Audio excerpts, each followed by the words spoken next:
Good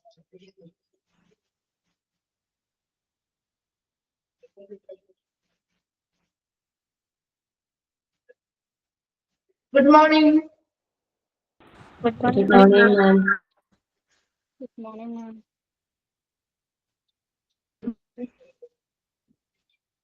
Okay, നമ്മൾ കഴിഞ്ഞ ക്ലാസ്സിൽ എവിടെ വരെ എടുത്ത് നിർത്തിയ? ഡിസ്ക്ലെയിമർ ആൻഡ് ഇൻഡെൻറ്റിറ്റി വരെയല്ലേ? അതെ മാം. Yes, ma'am.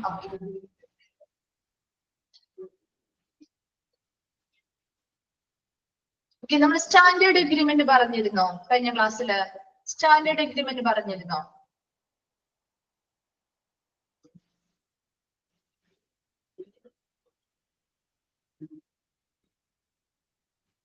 പറഞ്ഞിരുന്നോ?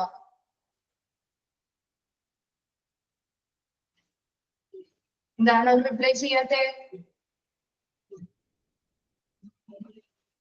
നമ്മുടെ ഗൈഡ് ലൈൻസ് കഴിഞ്ഞ നേരെ ഡിസ്ക്ലെയിമർ ആൻഡ് ഇൻഡെൻറ്റിറ്റി അല്ലേ പറഞ്ഞത്? ഇത് ഞങ്ങളുടെ ടെസ്റ്റിൽ ഇല്ലല്ലോ മാം. എഗ്രിമെന്റ് ടെക്സ്റ്റിലില്ല. അതില്ലല്ലോ. ഇല്ല അല്ലേ? ഇല്ല അല്ലെ? ചെറിയ വ്യത്യാസങ്ങളുണ്ട്, അപ്പൊ അതുകൊണ്ടാണ് ചോദിക്കുന്നത് കേട്ടാ.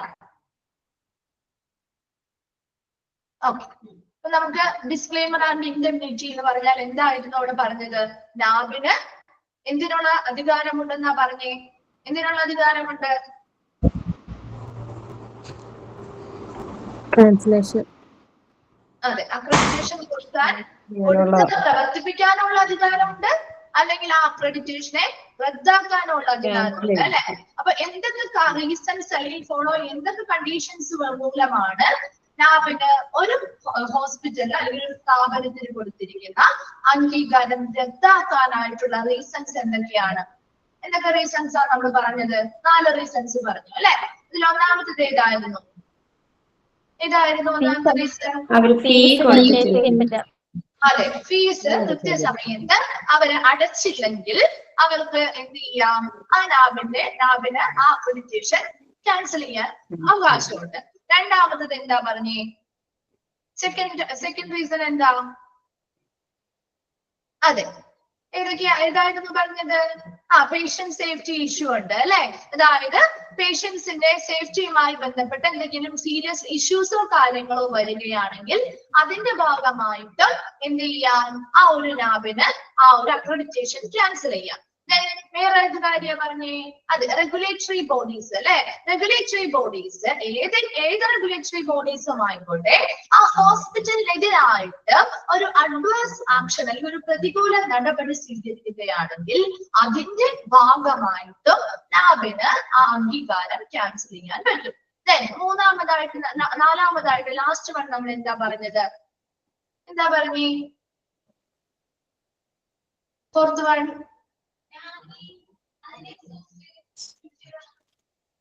എന്താണ്? ആർക്കും ഒരു ഓർമ്മയില്ലേ? കഴിഞ്ഞ ക്ലാസ്സിൽ എടുത്തിട്ട് എന്തായിരുന്നു പറഞ്ഞത്? നാബിനൊരു അംഗീകാരം കൊടുക്കുക എന്ന് പറയുമ്പോ ആ സ്ഥാപനം ഏത് സമയവും ആ ഒരു സ്റ്റാൻഡേർഡ് പാലിക്കണം. അതെ, സ്റ്റാൻഡേർഡ്സ് ഏത് സമയവും പാലിക്കണം എന്നാണ്. അപ്പൊ അങ്ങനെ അവർക്ക് ഏത് സമയം ആ സ്റ്റാൻഡേർഡ്സ് പാലിക്കുന്നതിൽ പരാജയപ്പെട്ടാൽ അല്ലെ, ആ ഹോസ്പിറ്റൽ അതിൽ പരാജയപ്പെട്ടാൽ നാബിന് എന്ത് ചെയ്യാം? ആ അംഗീകാരം ക്യാൻസൽ ചെയ്യാം അല്ലെ? അതുപോലെ തന്നെ നമ്മൾ പറഞ്ഞു ഓൺലൈൻ പോർട്ടല് ഈ ഹോസ്പിറ്റലുകാരോട് എപ്പോഴും എന്ത് ചെയ്യണം എന്ന് പറയാറുണ്ട്, അത് അഡ്വൈസ് ചെയ്യാറുണ്ട് അല്ലെ? എപ്പോഴും ചെക്ക് ചെയ്യണം എന്നുള്ളത്. കാരണം എന്താ? ആ ഓൺലൈൻ പോർട്ടലിലാണ് നാബുമായി കമ്മ്യൂണിക്കേഷൻ നടത്തുന്നത് അല്ലെ? അപ്പൊ ഓൺലൈൻ പോർട്ടലില് എപ്പോഴും എന്ത് ചെയ്യും? സമയാസമയങ്ങളിൽ ഈ നാബുമായി ബന്ധപ്പെട്ട ഇമ്പോർട്ടന്റ് ആയിട്ടുള്ള അനൗൺസ്മെന്റ്സ്, അതുപോലെ നാബിന്റെ സ്റ്റാൻഡേർഡ്സിൽ വരുന്ന വ്യത്യാസങ്ങള് മുതലായ കാര്യങ്ങളൊക്കെ അപ്ഡേറ്റ് ചെയ്തുകൊണ്ടിരിക്കും. ആരാ അപ്ഡേറ്റ് ചെയ്യുന്നത്? നാബാണ് അത് അപ്ഡേറ്റ് ചെയ്യുന്നത്. അങ്ങനെ അപ്ഡേറ്റ് ചെയ്യുന്ന സമയത്ത് കൃത്യമായി ആ കാര്യങ്ങള് മനസ്സിലാക്കി ഓരോ ഹോസ്പിറ്റലും അത് നടപ്പിലാക്കേണ്ടത് ആ ഹോസ്പിറ്റൽ അതോറിറ്റിയാണ് അല്ലെ? ആ ഹോസ്പിറ്റൽ അതോറിറ്റി അത് കണ്ടാൽ മാത്രം പോരാ, നടപ്പിലാക്കാനും വേണ്ടിയിട്ടാണ് നാം ഇതിന് ഇങ്ങനെയുള്ള ഓൺലൈൻ പോർട്ടലില് സമയാസമയം ഈ കാര്യങ്ങൾ ചെക്ക് ചെയ്യണം എന്ന് പറയുന്നത്. അങ്ങനെ ചെക്ക് ചെയ്ത് ആ ഹോസ്പിറ്റൽ അത് ഇത് പാലിക്കാതെ വന്നാലും ആർക്ക് ക്യാൻസൽ ചെയ്യാൻ സാധ്യതയുണ്ട്? നാബിന് ആ ഒരു അക്രഡിറ്റേഷൻ റദ്ദാക്കാൻ അവകാശമുണ്ട്. ക്ലിയർ അല്ലേ? 4 പോയിന്റ്സ്. ഓക്കെ അല്ലേ? ഓക്കെ. ഇനി നമ്മൾ ആദ്യം പറഞ്ഞിരുന്നു മിസ്, ഇത്രയും പോർഷൻസ്, ഇത്രയും കാര്യങ്ങൾ നമ്മൾ എന്താണ് ഒരു അക്രഡിറ്റേഷൻ പ്രോസസ്സിൽ വരുന്ന സ്റ്റെപ്പുകളാണ്, ഈ സ്റ്റേജസ് ആണ് പറഞ്ഞത് അല്ലെ. നമ്മൾ ആദ്യം നമ്മളൊരു അക്രഡിറ്റേഷൻ പ്രോസസ്സിന്റെ ഒരു ടേബിൾ പോലത്തെ കണ്ടില്ലേ, ഒരു പിക്ചർ കണ്ടില്ലേ, ഒരു ഫ്ലോ ചാർട്ട് പോലെ. ഇത്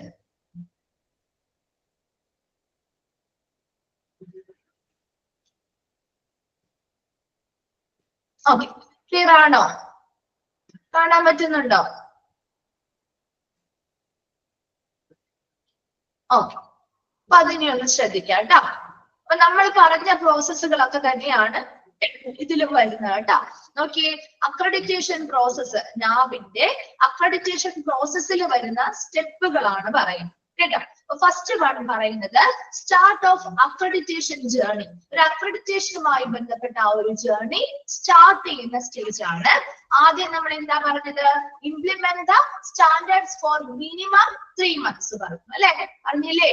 ഇതൊക്കെ പറഞ്ഞ കാര്യങ്ങളാണ്, അതുകൊണ്ടാണ് ആദ്യം തന്നെ മിസ് അത് എടുത്തത്. അതുകൊണ്ട് അപ്പൊ നിങ്ങൾക്ക് കുറച്ചും കൂടി ഫെമിലിയർ ആവാൻ വേണ്ടിയിട്ട് കേട്ടോ. അപ്പൊ നമ്മുടെ implement the standards four minimum 3 months നമ്മൾ ആദ്യം പറഞ്ഞു, ഒരു 3 മാസം. അതായത് ഒരു അക്രഡിറ്റേഷന് നമ്മൾ ഒരു അപ്ലിക്കേഷൻ കൊടുക്കുന്നതിന് 3 മാസം മുൻപെങ്കിലും നമ്മൾ ആ ലാഭവുമായി ബന്ധപ്പെട്ട സ്റ്റാൻഡേർഡ്സ് ആ സ്ഥാപനത്തിൽ നടപ്പിലാക്കണം അല്ലെ. അതിനുശേഷമാണ് നമ്മൾ അപ്ലിക്കേഷൻ കൊടുക്കുള്ളൂ അല്ലെ. നെക്സ്റ്റ് സ്റ്റേജ് എന്താണ്? Application form plus documents plus application fee അല്ലെ. ആപ്ലിക്കേഷൻ ഫോം നമ്മൾ കൊടുക്കുന്നു, അതിനനുസരിച്ചുള്ള ഡോക്യുമെന്റ്സ് സബ്മിറ്റ് ചെയ്യുന്നു, അവരാവശ്യപ്പെടുന്ന ആപ്ലിക്കേഷൻ ഫീസും അടയ്ക്കുന്നു അല്ലെ. നെക്സ്റ്റ് എന്താണ്? നെക്സ്റ്റ് എന്താ? സബ്മിറ്റ് ഓൺലൈൻ ആയിട്ടാണ് അല്ലെ അത് സബ്മിറ്റ് ചെയ്യുന്നത്. നമ്മുടെ ബ്രാക്കറ്റിൽ ഓൾറെഡി കൊടുത്തിട്ടുണ്ട്. നിങ്ങൾക്ക് ഇതിൽ കാണാൻ പറ്റുന്നില്ല എങ്കിൽ നിങ്ങളുടെ ടെക്സ്റ്റിൽ ഉണ്ടാവുമല്ലോ അല്ലെ, ടെക്സ്റ്റിൽ ഒന്ന് നോക്കിയാൽ മതി കേട്ടോ. നോക്കിയപ്പോ submit online at NABH international website. നാബിന്റെ ഇന്റർനാഷണൽ വെബ്സൈറ്റില് ഓൺലൈൻ ആയിട്ടാണ് നമ്മൾ ഈ ആപ്ലിക്കേഷൻ ഫോംസും ഫീസും കാര്യങ്ങളും എല്ലാം സബ്മിറ്റ് ചെയ്ത് കൊടുക്കേണ്ടത്. നെക്സ്റ്റ് വരുന്നത് acknowledgement and scrutiny of application by NABH secretariat അല്ലെ.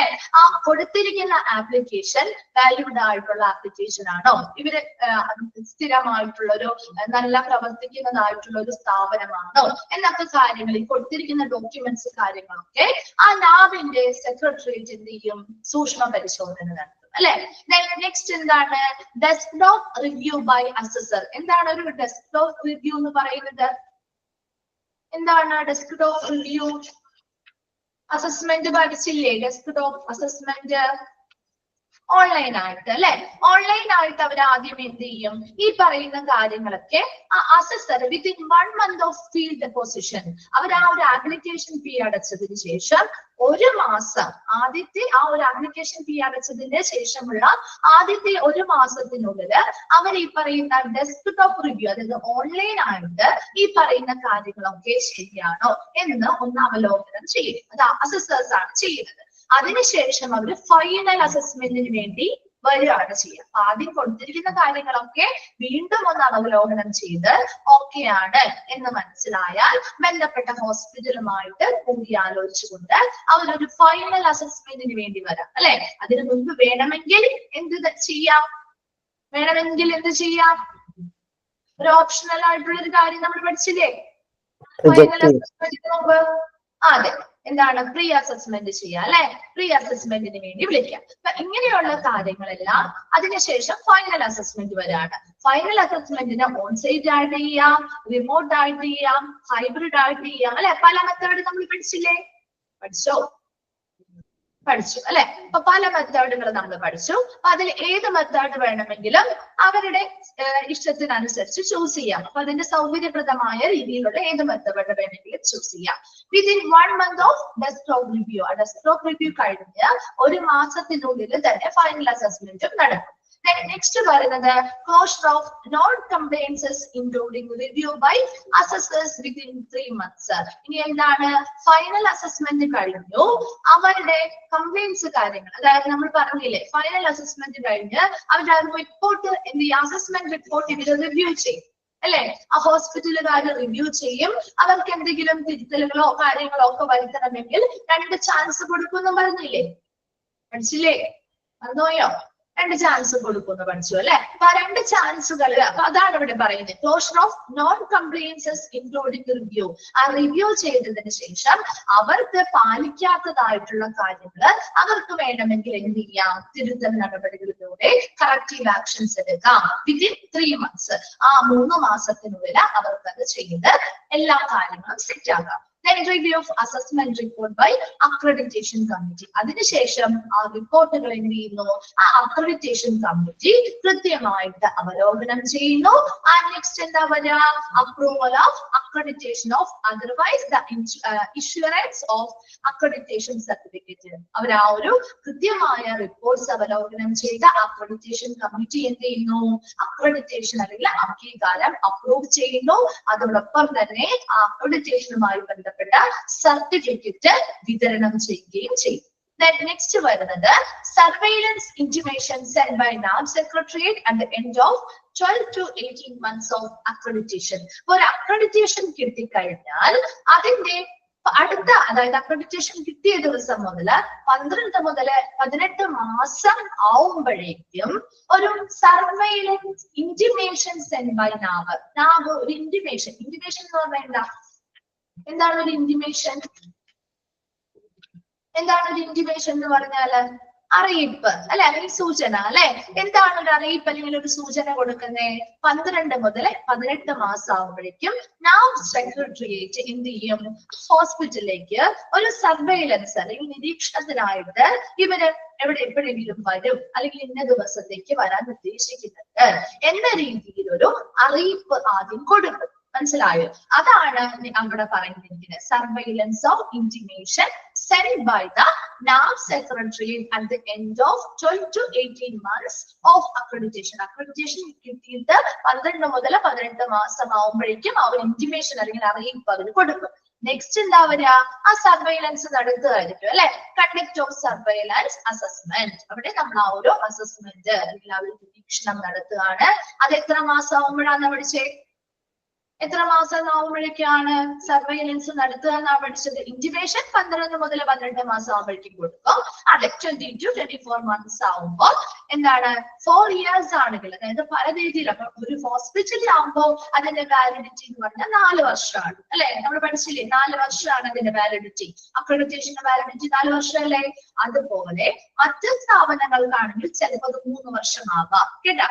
ഹോസ്പിറ്റലിന് നിങ്ങൾ ഇത്രയും പഠിക്കുക, ഹോസ്പിറ്റലിന് 4 വർഷമാണ്. അപ്പൊ 4 വർഷമാണ് അംഗീകാരമുള്ളതെങ്കിൽ അവിടെ 20 മുതൽ 24 മാസം ആവുമ്പോഴേക്കുമായിരിക്കും അവിടെ സർവൈലൻസ് അസസ്മെന്റ് നടത്തുക. ഇനി 3 വർഷത്തെ അംഗീകാരങ്ങളാണ് മറ്റ് സ്ഥാപനങ്ങൾക്ക് കൊടുക്കുന്നതെങ്കിൽ അവിടെ 15 മുതൽ 18 months ആയിരിക്കും അവിടെ വരുന്ന സർവൈലൻസ് അസസ്മെന്റ് നടത്തുന്നതിന്റെ മാസം എന്ന് മനസ്സിലാക്കാം കേട്ടോ. നെക്സ്റ്റ് പറയുന്നത് review by accreditation committee and continuation of accreditation of otherwise. ഇനി എന്ത് ചെയ്യുന്നു, ആ അക്രഡിറ്റേഷൻ കമ്മിറ്റി ഈ പറയുന്ന സർവൈലൻസ് അസസ്മെന്റ് നടത്തി ഓക്കെയാണ്, അവർ ഈ പറയുന്ന കാര്യങ്ങളൊക്കെ കൃത്യമായിട്ട് പാലിക്കുന്നുണ്ടോ എന്നൊക്കെ കൃത്യമായിട്ട് അവലോകനം ചെയ്യും. അതിനുശേഷം ആ അക്രഡിറ്റേഷൻ തുടരാനായിട്ടുള്ള അനുമതിയും അവർക്ക് നൽകും. നെക്സ്റ്റ് വരുന്നത് റിന്യൂവൽ ഇന്റിമേഷൻ ആണ്. എന്തിനാണ് റിന്യൂവൽ ഇന്റിമേഷൻ കൊടുക്കുന്നത്? എന്തിനു വേണ്ടിയാ? ആ ഒരു അക്രഡിറ്റേഷൻ പുതുക്കാൻ വേണ്ടിയിട്ട് അല്ലെ, പുതുക്കി മേടിക്കാൻ വേണ്ടിയല്ലേ റിന്യൂവൽ കൊടുക്കുന്നത്. അപ്പൊ റിന്യൂവൽ ഇന്റിമേഷൻ അവർ റിന്യൂ ചെയ്യണം. നിങ്ങൾക്കൊക്കെ ഇപ്പൊ നമുക്ക് വാഹനമൊക്കെ നമ്മൾ ഇൻഷുറൻസ് ഒക്കെ എടുക്കാറില്ല. ഇൻഷുറൻസ് ഒക്കെ തീരുന്നതിന് മുൻപ് നമുക്ക് അവരൊരു ഇന്റിമേഷൻ തരാറില്ലേ? ഇന്ന ദിവസം അല്ലെങ്കിൽ ഇന്ന മാസം, അടുത്ത മാസം നിങ്ങൾക്ക് നിങ്ങളുടെ ഇൻഷുറൻസ് പോളിസി തീരാനുള്ള ഡേറ്റ് ഇന്ന ദിവസമാണ്, അപ്പൊ അതിന് മുൻപായിട്ട് നിങ്ങൾ അടുത്ത പോളിസി പുതുക്കണം എന്ന് പറഞ്ഞ് തരാറുണ്ടോ? അതുപോലെ തന്നെയാണ് ഇവിടെയും കൊടുക്കുക കേട്ടോ. അപ്പൊ അതുപോലെ തന്നെ ഇപ്പൊ നമുക്ക് ഇവിടെ അക്രഡിറ്റേഷൻ ഓൾറെഡി കൊടുത്തിട്ടുണ്ട് അല്ലെ. ഇനി അവരുടെ ആ ഒരു 4 മാസം, അതായത് നമുക്ക് renewal intimation send by NAB secretariat 1 year before expiry of accreditation. Accreditation തീരുന്നതിന്, അതായത് അവസാന വർഷം, 4 വർഷമല്ലേ കൊടുത്തിരിക്കുന്നത്, 3 വർഷം ആവുമ്പോഴേക്കും, അതായത് 4ാമത്തെ വർഷം ലാസ്റ്റ് അക്രഡിറ്റേഷൻ ഏത് വർഷമാണോ തീരുന്നത് അതിനൊരു വർഷം മുൻപേ NAB എന്ത് ചെയ്യും, NAB സെക്രട്ടേറിയറ്റ് എന്ത് ചെയ്യും, ആ ബന്ധപ്പെട്ട ഹോസ്പിറ്റലുകൾക്ക് റിന്യൂവൽ പുതുക്കാനുള്ള ആ ഒരു അറിയിപ്പ് നൽകും. കേട്ടോ. അതിനുശേഷം apply for renewal of accreditation before 6 months. അപ്പൊ ഈ ഒരു ഹോസ്പിറ്റലിന് ആ ഒരു റിന്യൂവലിനുള്ള ഒരു അക്രഡിറ്റേഷൻ റിന്യൂ ചെയ്യാനായിട്ടുള്ള ഒരു ഇന്റിമേഷൻ അല്ലെങ്കിൽ സൂചന കിട്ടിക്കഴിഞ്ഞാല് അവർ 6 മാസത്തിന് മുൻപെങ്കിലും ആ ഒരു റിന്യൂവലിന് വേണ്ടിയുള്ള ആപ്ലിക്കേഷൻ എന്ത് ചെയ്യണം, നാബിന്റെ ഓൺലൈനായിട്ട് സബ്മിറ്റ് ചെയ്തിരിക്കണം, അപ്ലൈ ചെയ്തിരിക്കണം. നെക്സ്റ്റ് വരുന്നത് continuous monitoring of processes by NAB secretary and provide necessary feedback as required. ഇനി അങ്ങനെ റിന്യൂ ചെയ്യാനായിട്ട് അവർ ആപ്ലിക്കേഷൻ കൊടുത്താലും അവരെന്ത് ചെയ്യും, കണ്ടിന്യൂസ് ആയിട്ടുള്ള മോണിറ്ററിംഗും കാര്യങ്ങളൊക്കെ കൊടുത്ത് അതിന്റെ റിപ്പോർട്ട് പ്രകാരം അവർക്ക് ആ ഒരു എന്ത് ചെയ്യും, കൃത്യമായിട്ട് അവിടെ ആരും കൊടുത്തിരിക്കുന്നുണ്ടോ പിന്നെയും ആ പ്രോസസ്സ് തന്നെ കണ്ടിന്യൂ ചെയ്യുന്നതാണ് അവിടെ ഉദ്ദേശിക്കുന്നത്. അതായത് റിന്യൂവലിന് വേണ്ടി ഒരു ആപ്ലിക്കേഷൻ കൊടുത്താൽ പോലും അവിടെ ആപ്ലിക്കേഷൻ ഫോം നമ്മൾ കൊടുക്കണം, ഈ പറഞ്ഞ ഡോക്യുമെന്റ്സ് എല്ലാം സബ്മിറ്റ് ചെയ്യണം, ആപ്ലിക്കേഷൻ ഫീസ് അടയ്ക്കേണ്ടതായിട്ട് വരും, പിന്നെ എല്ലാം ആ പ്രൊസീജിയർ തന്നെ പിന്നെയും ഫോളോ ചെയ്യേണ്ടതായിട്ട് വരും കേട്ടോ. റിന്യൂ ചെയ്യാന്ന് പറഞ്ഞാൽ ജസ്റ്റ് അവിടെ വന്ന് നോക്കാണ്ടല്ല ചെയ്യുന്നത്, വന്ന് രണ്ടാമത് നോക്കും, പക്ഷേ അവർക്ക് ആ ഒരു കണ്ടിന്യൂവേഷൻ, അവർക്ക് ആ ഒരു അക്രഡിറ്റേഷന്റെ കണ്ടിന്യൂവേഷൻ തുടർന്ന് കിട്ടാൻ വേണ്ടിയിട്ടാണ് അവിടെ റിന്യൂവേഷൻ ചെയ്യുന്നത്. റിന്യൂ ചെയ്യുന്ന സമയത്ത് ആപ്ലിക്കേഷൻ കൊടുക്കുമ്പോഴും ഈ പറയുന്ന പ്രൊസീജിയറിലൂടെയൊക്കെ തന്നെ കടന്നു പോകുന്നുണ്ട്. നടുക്ക് കൊടുത്തിരിക്കുന്ന ആ ഒരു കോളം എന്ന് പറയുന്നത് continuous monitoring of processes by NAB secretary and provide necessary feedbacks as required. ഇതിൽ ഓരോ സ്റ്റേജുകളിലും കണ്ടിന്യൂസ് ആയിട്ടുള്ള ഒരു നിരീക്ഷണവും പ്രോസസ്സിംഗും ഒരു നാബ് സെക്രട്ടറിയേറ്റ് ബന്ധപ്പെട്ട അധികാരികളെ ഉപയോഗിച്ചുകൊണ്ട് എപ്പോഴും നടത്തുന്നുണ്ട്. ആവശ്യമായ ഫീഡ്ബാക്കുകൾ ഈ പറയുന്ന സ്ഥാപനങ്ങൾക്ക് നൽകുന്നുമുണ്ട്. ഒന്ന് വായിച്ചു നോക്കിയ ഒരു അക്രഡിറ്റേഷൻ പ്രോസസ്സ്.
കഴിയുമെന്ന് റിപ്ലൈ ചെയ്യണം കേട്ടോ.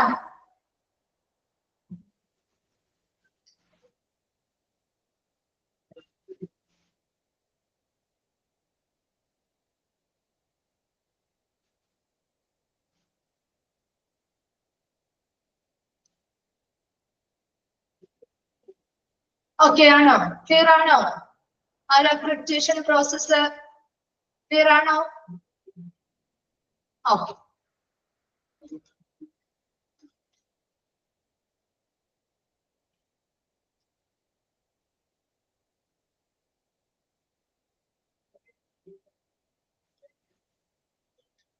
ഓക്കെ, ഇനി നമുക്ക് ലാസ്റ്റ് ഒരു ഭാഗം കൂടി ഉള്ളൂ കേട്ടോ.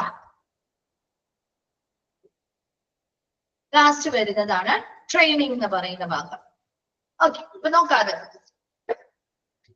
നോക്കിയേ, ഇപ്പൊ ട്രെയിനിങ് എന്താണ്? The journey of accreditation or certification, that is from applying to grant of accreditation or certification, involve the awareness and training of all the members of the healthcare organization about the various chapters, standards and objective elements of NAB standards booklet. ഇനി ഇവിടെ എന്താ പറയുന്നത്? Training നൽകുക അല്ലെ? ആർക്കാണ് ഇവിടെ training കൊടുക്കേണ്ടത്? ആർക്കാ കൊടുക്കേണ്ടത് ട്രെയിനിങ്? ആർക്കാണ് നൽകേണ്ടത്? അതെ, സ്റ്റാഫുകൾക്കാണ് അല്ലെ? ഏത് ഹെൽത്ത് കെയർ ഓർഗനൈസേഷൻ ആണോ ആ ഒരു അക്രഡിറ്റേഷന് വേണ്ടി അല്ലെങ്കിൽ ആ ഒരു സർട്ടിഫിക്കേഷന് വേണ്ടിയിട്ട് നാബിൽ അപ്ലൈ ചെയ്തിരിക്കുന്നത് ആ സ്ഥാപനത്തിലെ ഓരോ മെമ്പേഴ്സിനും അല്ലെ, ഓരോ മെമ്പേഴ്സിനും ആവശ്യമായ അവയർനെസ്സും ട്രെയിനിങ്ങുകളും കൊടുക്കുക. എന്തിനെ കുറിച്ചുള്ള അവയർനെസ്സും ട്രെയിനിങ് ആണ് കൊടുക്കേണ്ടത്? ആ ഒരു നാമിന്റെ സ്റ്റാൻഡേർഡ് ബുക്ക്ലെറ്റിൽ പറഞ്ഞിരിക്കുന്ന പ്രകാരം എത്രത്തോളം ചാപ്റ്റേഴ്സ് ആ ഒരു സ്റ്റാൻഡേർഡ്സുമായി ബന്ധപ്പെട്ട് വരുന്നുണ്ട്, അതിനുള്ളിൽ വരുന്ന സ്റ്റാൻഡേർഡ്സ് അല്ലെങ്കിൽ മാനദണ്ഡങ്ങൾ എന്താണ്, അല്ലെ, അതിനുള്ളിൽ വരുന്ന ഒബ്ജക്റ്റീവ് എലമെന്റ്സ് എന്താണ് മുതലായ കാര്യങ്ങളെ കുറിച്ച് വ്യക്തമായ ഒരു അവയർനെസ്സും ട്രെയിനിങ്ങും ആ ഹെൽത്ത് കെയർ ഓർഗനൈസേഷനിലെ ഓരോ മെമ്പേഴ്സിനും ആ അക്രഡിറ്റേഷൻ പ്രോസസ് സ്റ്റാർട്ട് ചെയ്യുന്ന സമയം മുതൽ നൽകിയിരിക്കണം എന്നാ പറയുന്നത്. Then the staff need to grasp the culture of NAB by getting trained in the standards, understanding the applicable standards in a right way so that the same can be implemented, measured and monitored in the right manner by the healthcare organization. So ingane avadula oro staffukkalkum ee NAB-uമായി ബന്ധപ്പെട്ട NAB-ന്റെ ആ ഒരു culture എങ്ങനെയാണ്, അവരുടെ അതിൽ എത്രത്തോളം chapters ഉണ്ട്, എത്ര standards ഉണ്ട്, അതിൽ എത്ര ഒബ്ജക്റ്റീവ് എലമെന്റ്സ് ഉണ്ട് മുതലായ കാര്യങ്ങളെ കുറിച്ച് കൃത്യമായ ട്രെയിനിങ് കിട്ടുന്നത് വഴി അവർക്ക് എന്തൊക്കെ കാര്യങ്ങൾ മനസ്സിലാവും, അവർക്ക് ബാധകമായിട്ടുള്ള സ്റ്റാൻഡേർഡ്സ് ഏതൊക്കെയാണ്, അത് ഏതൊക്കെ രീതിയിൽ അല്ലെ ശരിയായ രീതിയിലൂടെ അതെങ്ങനെയാണ് ആ ഹോസ്പിറ്റലിൽ നടപ്പിലാക്കേണ്ടത്, അതെങ്ങനെ നമുക്ക് കൃത്യമായ ശരിയായ രീതിയിലൂടെ അത് മെഷർ ചെയ്യാം, അളക്കാം, എങ്ങനെ അത് നിരീക്ഷിച്ച് മനസ്സിലാക്കാൻ സാധിക്കും, ഇങ്ങനെയുള്ള എല്ലാ കാര്യങ്ങളെ കുറിച്ചും കൃത്യമായ ട്രെയിനിങ്ങിലൂടെ മാത്രമേ ആ സ്റ്റാഫുകൾക്ക് അതിനുള്ള അവയർനെസ് കിട്ടുള്ളൂ, അല്ലെ. അപ്പൊ അത്രയും നല്ല രീതിയിൽ അവർക്കത് കൃത്യമായി മനസ്സിലായാൽ മാത്രമേ അവിടെ അതിനനുസരിച്ചുള്ള രീതിയിൽ അത് ഇംപ്ലിമെന്റ് ചെയ്യാനും മോണിറ്റർ ചെയ്യാനും പറ്റുള്ളൂ. അതിനനുസരിച്ചുള്ള ട്രെയിനിങ്ങുകൾ ആ എല്ലാ മെമ്പേഴ്സിനും ആ ഹെൽത്ത് കെയർ ഓർഗനൈസേഷൻ ഏത് സ്ഥാപനമാണോ നാബിന്റെ അംഗീകാരത്തിന് വേണ്ടിയിട്ട് അപ്ലിക്കേഷൻസ് കൊടുത്തിരിക്കുന്നത് ആ സ്ഥാപനങ്ങളാണ് ആവശ്യമായ ട്രെയിനിങ് കൊടുക്കേണ്ടത്, അല്ലാത്ത സ്ഥാപനങ്ങൾ കൊടുക്കേണ്ട കാര്യമില്ലല്ലോ, അല്ലെ. ആ ഹെൽത്ത് കെയർ ഓർഗനൈസേഷൻസ് ആണ് അവരുടെ ജീവനക്കാർക്ക് ഇങ്ങനെയുള്ള ട്രെയിനിങ് കൊടുക്കേണ്ടത്. ഇനി ആരാണ് ഈ ട്രെയിനിങ് അറേഞ്ച് ചെയ്യുക, ആരായിരിക്കും ഈ ട്രെയിനിങ് കൊടുക്കുക? ഹോസ്പിറ്റൽ ആണോ കൊടുക്കുന്നത്? ആണോ ഹോസ്പിറ്റൽ ആയിരിക്കോ കൊടുക്കുക? ഈ നാബിന്റെ സ്റ്റാൻഡേർഡ്സ്, അവരുടെ ചാപ്റ്റേഴ്സ്, ഒബ്ജക്റ്റീവ് എലമെന്റ്സ് ഇതിനെ കുറിച്ച് കൂടുതൽ അറിയാവുന്നത് ആരായിരിക്കും? അതെ, നാബ് തന്നെയാണ് ഇത് അറേഞ്ച് ചെയ്യുന്നത്, അല്ലെ. നാബ് സെക്രട്ടേറിയറ്റ് എന്ത് ചെയ്യുന്നു? Arranges the training sessions on understanding of NAB standards and implementing them in the organisation in the form of program on implementation for healthcare organization desirous of taking their organization for accreditation. ഇവിടെ നാബ് secretariat ആണ് ഈ പറയുന്ന ട്രെയിനിങ്ങുകളും അവയർനെസ്സും കൊടുക്കുന്നത്. അവർക്കല്ലേ അവരുടെ സ്റ്റാൻഡേർഡ്സിനെ കുറിച്ചും objective എലമെന്റ്സിനെ കുറിച്ചും ചാപ്റ്റേഴ്സിനെ കുറിച്ചും ഏറ്റവും കൂടുതൽ ആധികാരികമായിട്ട് അറിയാവുന്നത് അവര് തന്നെയായിരിക്കണം അത് കൊടുക്കേണ്ടത്, അല്ലെ. നാബ് സെക്രട്ടേറിയറ്റ് ഈ പറയുന്ന ട്രെയിനിങ് സെക്ഷൻസ് കൃത്യമായിട്ട് അറേഞ്ച് ചെയ്യും, അല്ലെ. ആരാണ് അറേഞ്ച് എങ്ങനെയാണ് അറേഞ്ച് ചെയ്യുന്നത്? Understanding of NAB standards and implementing them in the organization in the form of ആ ഒരു NAB സ്റ്റാൻഡേർഡ്സ് എങ്ങനെയാണ്, അതെങ്ങനെ ഇംപ്ലിമെന്റ് ചെയ്യണം അല്ലെങ്കിൽ നടപ്പിലാക്കണം, അതിന്റെ ഒരു പ്രത്യേകമായിട്ടുള്ള ഒരു പ്രോഗ്രാമിനെ ബേസ് ചെയ്തുകൊണ്ട്, അതായത് പ്രോഗ്രാം ഓൺ ഇംപ്ലിമെന്റേഷൻ, അതൊക്കെ അണ്ടർലൈൻ ചെയ്തിട്ടേ, പ്രോഗ്രാം ഓൺ ഇംപ്ലിമെന്റേഷൻ അല്ലെങ്കിൽ POI, പ്രോഗ്രാം ഓൺ ഇംപ്ലിമെന്റേഷൻ എന്ന് പറയുന്ന ആ പ്രോഗ്രാമിന്റെ രൂപത്തില് ഹെൽത്ത് കെയർ ഓർഗനൈസേഷൻസിന്, എങ്ങനെയുള്ള ഹെൽത്ത് കെയർ ഓർഗനൈസേഷൻസിന് അക്രഡിറ്റേഷൻ വേണം അല്ലെങ്കിൽ അക്രഡിറ്റേഷൻ ലഭ്യമാകണം എന്ന് ആഗ്രഹിക്കുന്ന ഹെൽത്ത് കെയർ ഓർഗനൈസേഷൻസിന് പ്രോഗ്രാം ഓൺ ഇംപ്ലിമെന്റേഷൻ എന്ന രൂപത്തിൽ, അങ്ങനെയുള്ള പ്രോഗ്രാം എന്ന ആ ഒരു രൂപത്തിലാണ് ഈ പറയുന്ന നാബ് സെക്രട്ടേറിയറ്റ് അവർക്ക് ആവശ്യമായ ട്രെയിനിങ് സെക്ഷൻസ് പ്രൊവൈഡ് ചെയ്യുന്നത്. Then these sessions are taken by faculty from NAB who are senior assessor. ഇനി ഈ സെക്ഷൻസ് എടുക്കുന്നത് ആരാണ് ക്ലാസ് എടുക്കുക? നാബിന്റെ ഫാക്കൽറ്റീസ് ആണ്, അല്ലെ. അവരെപ്പോഴും എങ്ങനെയായിരിക്കും? സീനിയർ അസസേഴ്സ് ആയിരിക്കും. ഒത്തിരി നാൾ ഇപ്പൊ നമ്മൾ പ്രിൻസിപ്പൽ അസസർ എന്ന് പറഞ്ഞില്ലേ, അതുപോലെ ഒത്തിരി നാള് സീനിയോറിറ്റി ഉള്ള അസസ്മെന്റ് നടത്തിയിട്ടുള്ള സീനിയർ അസസേഴ്സ് ആയിരിക്കും ഈ പറയുന്ന ട്രെയിനിങ് സെക്ഷന് വേണ്ടിയുള്ള ക്ലാസുകൾ എടുക്കുന്നത്. Then the details of this training, dates, venue and fee information are available in the NAB website. എന്നാണ് ഈ പറയുന്ന ട്രെയിനിങ് നടക്കുക, അതുമായി ബന്ധപ്പെട്ട വിശദാംശങ്ങള്, ഏത് ദിവസമാണ് നടക്കുക, ഇനി ഏത് സ്ഥലത്താണ് നടക്കുക, എത്രയാണ് ഈ ഒരു ട്രെയിനിങ് സെക്ഷനിൽ പങ്കെടുക്കാനുള്ള ഫീസ് എത്രയാണ് മുതലായ എല്ലാ ഡീറ്റെയിൽസും എവിടെ നിന്ന് അവൈലബിൾ ആയിരിക്കും? നാബിന്റെ വെബ്സൈറ്റുകളിലൂടെ നമുക്ക് ലഭ്യമാകും. Then the NAB has taken a new initiative to conduct free master classes on various topics under the rubric the NAB Quality Connect Learning with NAB. ഒന്നണ്ടർലൈൻ ചെയ്തിട്ടേത് NAB Quality Connect Learning with NAB. അതായത് NAB പുതിയതായിട്ടൊരു initiative കൊണ്ടുവന്നിരിക്കുന്നതാണ്. എന്താ? Free ആയിട്ടുള്ള master classes കൊടുക്കുക പലതരത്തിലുള്ള ടോപ്പിക്സിനെ കുറിച്ച്. നോക്കിയേ, എന്തിന്റെ കീഴിലാണ്? അതും ഒരു പ്രോഗ്രാമിന്റെ കീഴിലാണ് അല്ലെ? ഒരു എന്ത് വാചകത്തിന്റെ കീഴിലാണ്? NAB Quality Connect Learning with NAB എന്ന് പറയുന്ന ആ ഒരു പ്രോഗ്രാം അല്ലെങ്കിൽ ആ ഒരു വാചകത്തിന്റെ കീഴില് NAB ഒരു പുതിയ ഇനിഷ്യേറ്റീവ്, അതായത് ഫ്രീ ആയിട്ട് പല ടോപ്പിക്കുകളെ കുറിച്ച് മാസ്റ്റർ ക്ലാസ്സുകൾ കൊണ്ടുവരുന്ന പുതിയൊരു ഇനിഷ്യേറ്റീവ് കൊണ്ടുവന്നിട്ടുണ്ട്. ഇനി ഈ ഒരു ക്ലാസ്സുകളിൽ അല്ലെങ്കിൽ ഈ പറയുന്ന ഫ്രീ ആയിട്ടുള്ള ഈ മാസ്റ്റർ ക്ലാസ്സുകളിൽ ഉൾപ്പെടുന്ന വിവിധ ടോപ്പിക്കുകളാണ് താഴെ പറയുന്നത്. The master classes R conducted every month. ഈ മാസ്റ്റർ ക്ലാസ് ഓരോ മാസവും നടക്കാറുണ്ട്. ഇനി ഇതിൽ ഉൾപ്പെടുന്ന ടോപ്പിക്സ് ആണ് കീ പെർഫോമൻസ് ഇൻഡിക്കേറ്റേഴ്സ്, KPI. നമ്മൾ പഠിച്ചതല്ലേ ക്വാളിറ്റി മാനേജ്മെന്റില് കീ പെർഫോമൻസ് ഇൻഡിക്കേറ്റേഴ്സ് പഠിച്ചിരുന്നു അല്ലെ? Then hospital infection control. ഓരോരോ ടോപ്പിക് ആണ് കേട്ടോ.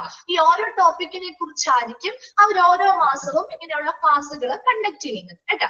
അതിലൊരു ടോപ്പിക് ആണ് കീ പെർഫോമൻസ് ഇൻഡിക്കേറ്റേഴ്സ്. അടുത്തതാണ് hospital infection controller, then management of medication, document controller, clinical audits, quality continual quality improvement, hospital infection prevention etcetera. ഇതെല്ലാം വിവിധ ടോപ്പിക്കുകളാണ്. എന്തിന് കീഴിൽ വരുന്ന ഫ്രീ മാസ്റ്റർ ക്ലാസ്സുകൾ എല്ലാ മാസവും കണ്ടക്ട് ചെയ്യാറുണ്ട്. അതിനുള്ളിൽ ഇങ്ങനെയുള്ള ഓരോരോ ടോപ്പിക്കുകളായിരിക്കും അന്ന് അവിടുത്തെ ക്ലാസ്സുകൾ കണ്ടക്ട് ചെയ്യാനായിട്ട് എടുക്കുന്നത് കേട്ടോ. Next, okay, apart from this guidance material is available at resource page of NAB website web portal. Kindly visit the below link to attend training programs being conducted by NAB. ഈ പറയുന്ന online ആയിട്ടല്ലാതെ നമുക്കിപ്പോ training ക്ലാസ്സുകൾ attend ചെയ്യാന്ന് പറയുമ്പോൾ നമ്മൾ ആ ഡേറ്റും കാര്യങ്ങളൊക്കെ കൺസിഡർ ചെയ്ത് ഫീസ് ഒക്കെ അടച്ച് നമ്മൾ ഫ്രീ ആയിട്ടുള്ളതാണെങ്കിൽ പോലും നമ്മൾ അവിടെ പോയി നേരിട്ട് അറ്റൻഡ് ചെയ്യേണ്ടതായിട്ട് വരും അല്ലെ? ഇനി അങ്ങനെ അല്ലാതെ അത് കൂടാതെ മറിച്ച് നമുക്ക് ഇതിനുള്ള ഗൈഡൻസ് മെറ്റീരിയൽസും നമുക്ക് അവൈലബിൾ ആണ്. അത് എവിടെയാണ് അവൈലബിൾ ആയിരിക്കുക? ഓൺലൈൻ പോർട്ടൽ, നാബിന്റെ വെബ് പോർട്ടലിലെ ഓൺലൈൻ പോർട്ടലില് റിസോഴ്സ് എന്ന് പറയുന്ന പേജില് ഇതുമായി ബന്ധപ്പെട്ട ഗൈഡ് മെറ്റീരിയൽ, ഗൈഡൻസ് മെറ്റീരിയലും അവൈലബിൾ ആയിരിക്കും. അപ്പൊ നാബിന്റെ ഇങ്ങനെയുള്ള വെബ്സൈറ്റുകളിൽ കയറി നമുക്ക് ഇങ്ങനെയുള്ള ട്രെയിനിങ് പ്രോഗ്രാംസ് അറ്റൻഡ് ചെയ്യണമെങ്കിൽ ഈ പറയുന്ന വെബ്സൈറ്റിലൂടെ കയറി നമുക്ക് രജിസ്റ്റർ ചെയ്യാം. നോക്കിയേ, ഈ ഒരു വെബ്സൈറ്റ് കണ്ടോ, web portal. Kindly visit the below link to attend training programs being conducted by NAB. NAB conduct ചെയ്യുന്ന ഇങ്ങനെയുള്ള ട്രെയിനിങ് പ്രോഗ്രാമുകൾ അറ്റൻഡ് ചെയ്യണമെങ്കിൽ ഈ ഒരു വെബ് പോർട്ടലിലൂടെ കയറി നമ്മൾ രജിസ്റ്റർ ചെയ്താൽ നമുക്ക് ചെയ്യാവുന്നതാണ് കേട്ടോ. അപ്പൊ എപ്പോഴും എന്താണ് ഒരു ട്രെയിനിങ് എന്ന് പറയുന്നത്? പ്രധാനമായിട്ടും അവിടെ ട്രെയിനിങ് കൊടുക്കുന്നത് നാബ് സെക്രട്ടേറിയറ്റ് ആണ് അല്ലെ? ആർക്കാ ട്രെയിനിങ് കൊടുക്കുക? ആർക്കാണോ അക്രഡിറ്റേഷൻ, ഏത് ഹോസ്പിറ്റൽ ഹെൽത്ത് കെയർ ഓർഗനൈസേഷൻസിനാണോ എന്ത് വേണ്ടത്? അക്രഡിറ്റേഷൻ വേണ്ടത്. അങ്ങനെ താല്പര്യമുള്ള സ്ഥാപനങ്ങളിലെ എല്ലാ മെമ്പേഴ്സിനും അല്ലെങ്കിൽ എല്ലാ സ്റ്റാഫ് മെമ്പേഴ്സിനും അവർക്ക് എന്ത് ചെയ്യാം?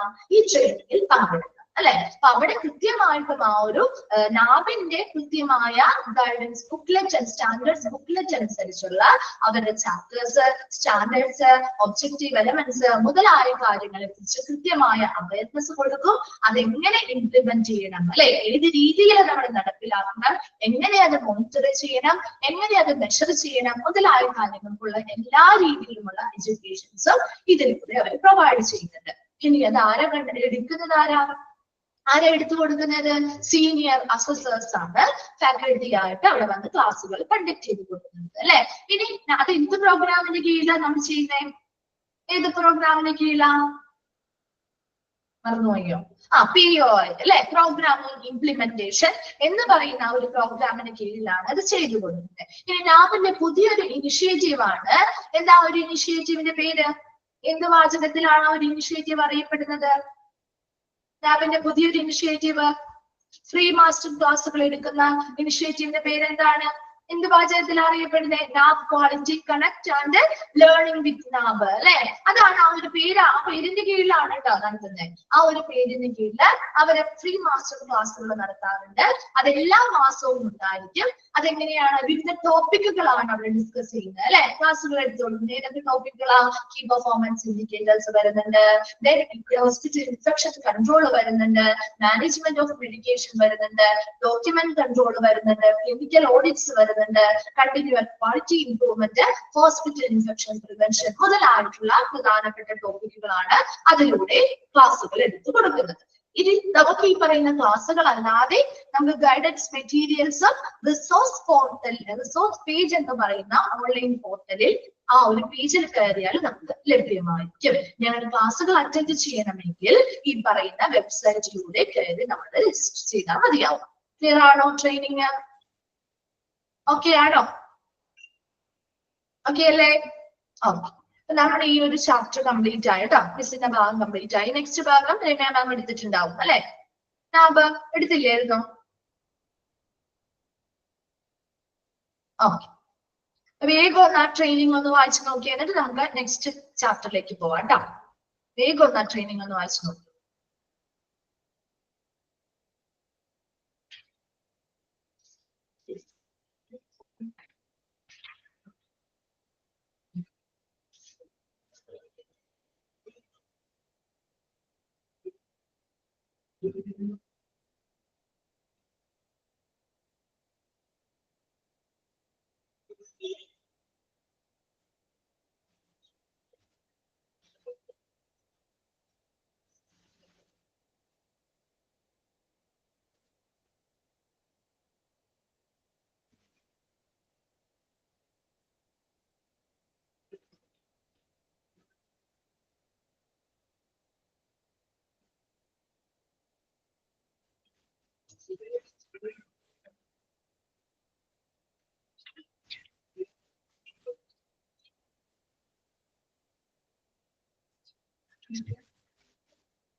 വായിച്ചു കഴിയുമ്പോ ഒന്ന് റിപ്ലൈ ചെയ്യണം കേട്ടോ.